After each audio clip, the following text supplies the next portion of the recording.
ভাবছেন বলুন তো, আমরা কি খাচ্ছি আপনাদের সেটা দেখাচ্ছি? আরে না না, তা কেন দেখাবো। আমরা কি বানিয়েছিলাম সেটা আপনাদের দেখাচ্ছি। আমি বানিয়েছিলাম ম্যাগির পকোড়া। আর ম্যাগির পকোড়া বানাতে যা লেগেছিল তা হলো সেদ্ধ করা ম্যাগি, ক্যাপসিকাম, পেঁয়াজ, গাজর। আর এবার সেদ্ধ করা ম্যাগির মধ্যে একটু নুন দিয়ে দিলাম, ক্যাপসিকাম, গাজর, পেঁয়াজ খুব ফাইন চপড করেছিলাম সেইগুলো একে একে দিয়ে দিলাম। এখানে আপনারা আপনাদের পছন্দ মতো সবজি দিতে পারেন। আমি যেটা দিচ্ছি সেটাই আপনাদের দিতে হবে এমন কোনো কথা নেই। এবার এর মধ্যে একটা ডিম দিয়ে দিলাম। আর তার মধ্যে আমি এখানে লঙ্কা ইউজ করিনি, তার জন্য আমি এখানে দিলাম ম্যাগি মশলা, দিয়ে দিলাম একটু সোয়া সস আর একটু টমেটো সস। এবার এগুলো খুব ভালো করে মিশিয়ে নিতে হবে। মিশিয়ে নেওয়ার পর আমাদের একটাই কাজ বাকি থাকবে, এগুলোকে ভাজা।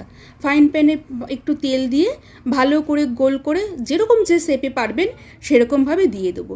এবার একটু আঁচ কমিয়ে দিয়ে ভালো করে এপিট ওপিট করে ভেজে নিতে হবে।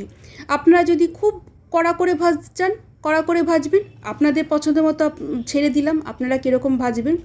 এবার ভাজা হয়ে গেলে সেটাকে আলগা করে একটুখানি চেপে চেপে দেবেন, তাহলে কি হবে, ভেতরের জিনিসটাও ভালো করে ভাজা হয়ে যাবে। এবার একটু তেল ঝরিয়ে নিয়ে তুলে নিলাম। হয়ে গেল আমাদের আজকের ম্যাগির পকোড়া। দেখুন তো ভালো লাগছে না? লোভনীয় লাগছে তো? সন্ধেবেলায় এটা একটা ভালো স্ন্যাক্স। অনেক দিন পর আমরা একটা স্ন্যাক্স খেলাম, মন ভরে গেল।